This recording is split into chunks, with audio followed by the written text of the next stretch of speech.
ময়মনসিংহেও বাড়ি আছে, ঢাকাতেও বাড়ির অভাব নাই, টাকারও অভাব নাই, আল্লাহু আকবার, ব্যাংক ব্যালেন্সের অভাব নাই, কিন্তু তার ভিতরে শান্তি আসেনি। এমন টেনশন, সারা রাত ঘুমাইতে পারে না। আপনারা বলেন এই মানুষটার সুখের অভাব আসেনি? সুখ জিনিসের, সুখ যে বস্তু দিয়ে আসে, এই সমস্ত জিনিসের অভাব আছে ব্যক্তির, কিন্তু তার ভিতরে কি নাই? শান্তি নাই।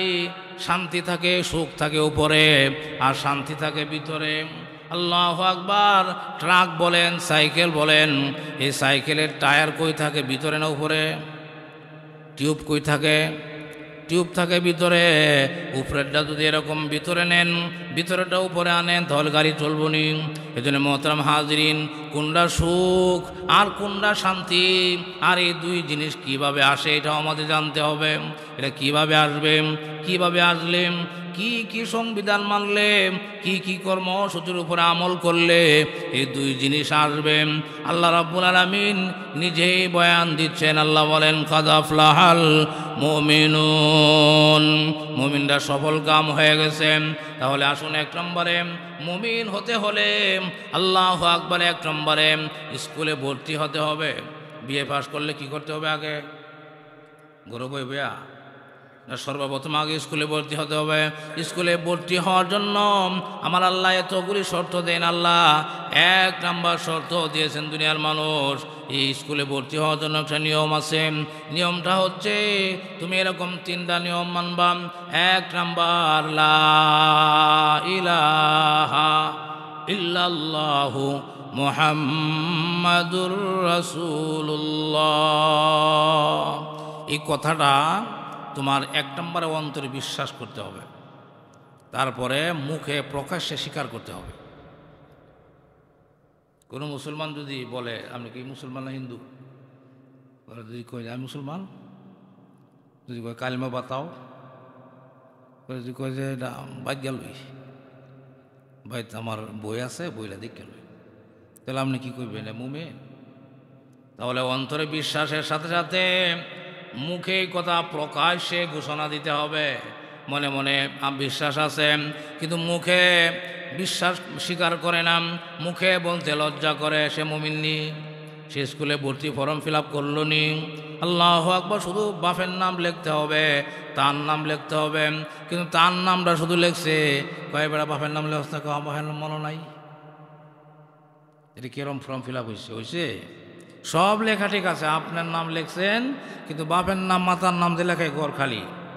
পরে পরিচালকের কাছে নেওয়া দিলে কি পরিচালক খুব সুন্দর কইব, এই পাগল কোথাকার, তোরে বলছি ফর্ম ফিল আপ করে আনতে, সব লেখা ঠিক, তোর বাপের নাম মার নাম কই? ফর্ম ফিল আপ হয়েছে পরিপূর্ণ।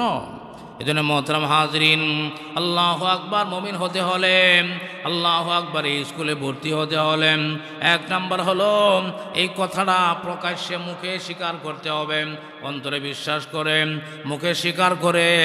কয়টা হইল বললাম? ইকরার বিল লিসান, তাসদিক বিল জিনান, আমাল বিল আরকান। এই তিনটা শর্ত মেনে যারা এই লা ইলাহা ইল্লাল্লাহ মুহাম্মাদুর রাসূলুল্লাহ পড়বে, তারা ইমানদারের খাতায় নাম উঠে যাবে। সুবহানাল্লাহ। স্কুলে ভর্তি কমপ্লিট। আমি মুখে অন্তরে বিশ্বাস করে, মুখে স্বীকার করে নিয়েছি লা ইলাহা ইল্লাল্লাহ। বাস্তবায়নের জন্য 5 ওয়াক্ত নামাজে নাক এবং কপাল লাগায় আমি বলতেছি। তাহলে ইকরার বিল লিসান, তাসদিক বিল জিনান, আমাল বিল আরকান, তিনটা হয়ে গেল। আমি স্কুলে ভর্তি হয়ে গেলাম। এবার আমার ক্লাস করতে হবে, সে আল্লাহর দেওয়া কর্মসূচিগুলি মানতে হবে। এই জন্য মুফাসসিরিনে কেরাম এই সূরাতুল মুমিনুনের 7টা গুণ আলোচনা করেছেন। এর মধ্যে সর্বপ্রথম 1 নাম্বার গুণ হলো, দুনিয়ার মানুষ তোমরা পড়ে নাও লা ইলাহা ইল্লাল্লাহ মুহাম্মাদুর রাসূলুল্লাহ। এই শর্তগুলি পূরণ করে ইমানদার হয়ে যাও। ইমানদার হওয়ার পরে তোমার 1 নাম্বার কর্মসূচি হচ্ছে আল্লাযীনা হুম ফি সালাতিহিম খাশিউন। এভাবে স্কুলে ভর্তি হওয়ার পরে, ঈমান আনার পরে 1 নাম্বার কাজ কি বলেন? এক নম্বর কর্মসূচি আমি ওয়াজ করি না, আমি বলি না, আল্লাহর দেওয়া কর্মসূচি থেকে কোরআন দেখে দেখে আপনাদেরকে বলে দিচ্ছি। ইমানের পরে কি জোরে বলেন? ইমানের পরে কি? ইমানের পরে কোন কাম? আরে মেয়ে, নামাজ পড়েন না দেখে মুখে স্বীকার করলে কোনো হইব? হ্যাঁ, নামাজ পড়েন না দেখে মুখে স্বীকার করলে কোনো হইব নি? ইমানের পরে কোন কাম? বেলাস কোন জায়গার? বেলাস নামাজ পড়ে না, আবার মুসলমান দাবি করে। আল্লাহ রাব্বুল আলামিন নিজেই ইমানের পরে আল্লাহ নিজেই কর্মসূচি দিচ্ছেন। আল্লাযীনা হুম ফি সালাতিহিম খাশিউন। ইমানের পরে কর্মসূচি হচ্ছে নামাজ। ইমানের পরে কি বলেন? আমরা সবাই ইমান আনছি কিনা? এরপরের কাজটা কি?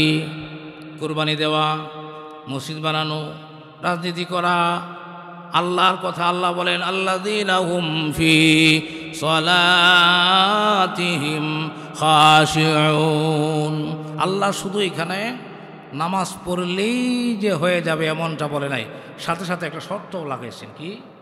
শুধু নামাজ পড়লেই যে হয়ে যাবে একমতো কোনো মতো? আল্লাহ বলেন খাশিউন। শুধু নামাজ পড়লে হবে না, তোমাদের এক নাম্বার কর্মসূচি হচ্ছে তোমরা খুশু খুদুর সাথে নামাজ পড়বে।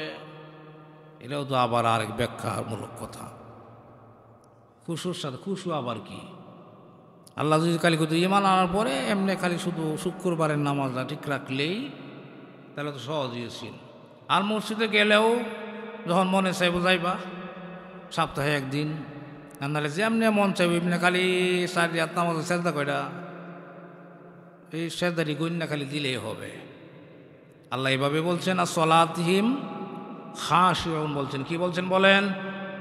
শুধু নামাজের কথা বলছেন না, খাশিউন বলছেন। আল্লাহ বলেন আল্লাযীনা হুম ফি সালাতিহিম খাশিউন। খুশু খুদুর সাথে নামাজ আদায় করে, নম্র ভদ্রভাবে নামাজ আদায় করে। ব্যাখ্যা করার টাইম নাই। খুশু বলা হয় ওই নামাজকে, খুশুর সাথে নামাজ বলা হয় যে নামাজের ভিতরে ইখলাস আছে, আল্লাহর ভয় আছে, রুকু সুন্দর করে আছে, সেজদা সুন্দর করে আছে, রুকুর তাসবিহ আছে, সেজদার তাসবিহ আছে, এইভাবে করে স্থিরতা আছে, দৃঢ়তা আছে, এমন নামাজকে খুশুওয়ালা নামাজ বলে।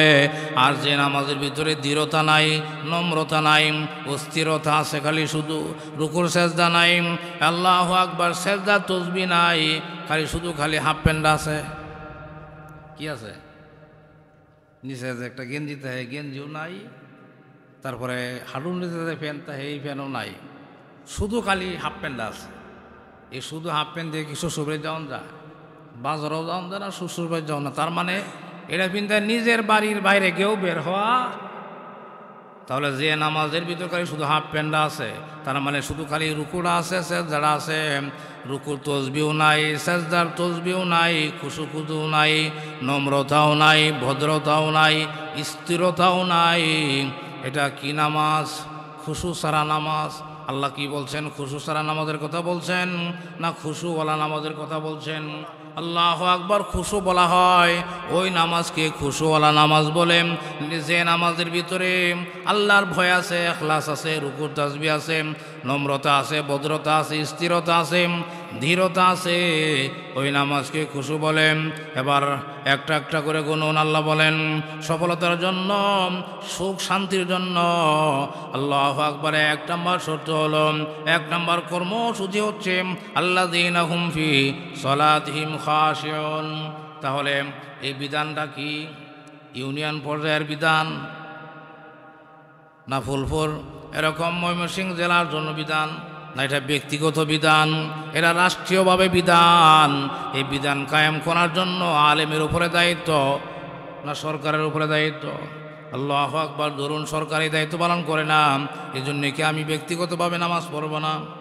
এই জন্য আমার ব্যক্তিগতভাবে হলেও আমার সফলতা অর্জন করতে হবে।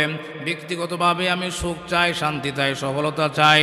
এই জন্য কেউ পড়লে পড়ুক, দেশে আইন থাকলে থাকুক, আমার নামাজ আমার পড়তেই হবে। কি বলেন? আমার নামাজ আমার করতেই হবে। এই জন্য আল্লাহ রাব্বুল আলামিন এই সফলতার জন্য 1 নাম্বার কর্মসূচি দিয়েছেন, আল্লাযীনা হুম ফি সলাতিহিম খাশিউন। 2 নাম্বার কর্মসূচি হচ্ছে ওয়াল্লাযীনা হুম আনিল লাগওয়ি মুরিদুন। এই 7 গুণের ব্যাখ্যা বিশ্লেষণ করলে 7 দিনও শেষ করা যাবে না।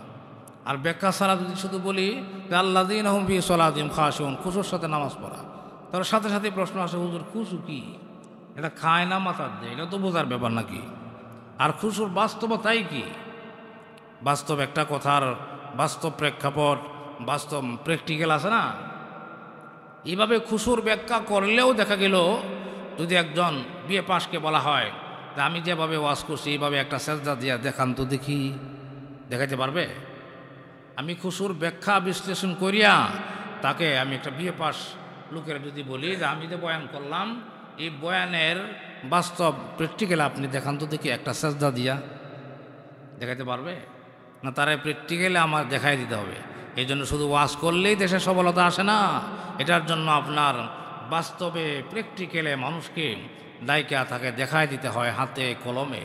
নবী কালী শুধু লা ইলাহা ইল্লাল্লাহর দাওয়াত দেয়, গড়া হুত্যা ট্যাঙ্গেরও ট্যাং তুলিয়া ঘুমাইছে না, কার হাতে কলমে দেখায়া।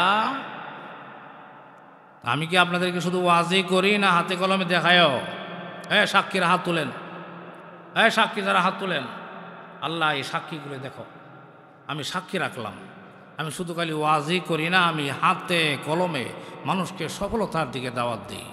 মানুষকে শুধু সফলতার দিকে দাওয়াতই দিই না, মানুষকে হাতে কলমে আল্লাহর কোরআন পড়ার জন্য, বোঝার জন্য, নামাজ শিখার জন্য, রোজা শিখার জন্য যে আমি একবারে প্র্যাকটিক্যাল হাতে কলমে দেখাই, এটা সাক্ষী এলাকায় আসে না? নাই, আমি সাক্ষী রাখলাম। হাসরের দিন বাচ্চা যাইতা আমরা কেউ ডাকছেও না, শিয়াইছেও না, মনে ইচ্ছা আছেন পড়ার, কিন্তু এমন কোনো উস্তাদ বিষয় পাইছে না। এ কথা বলতে পারবে কেউ?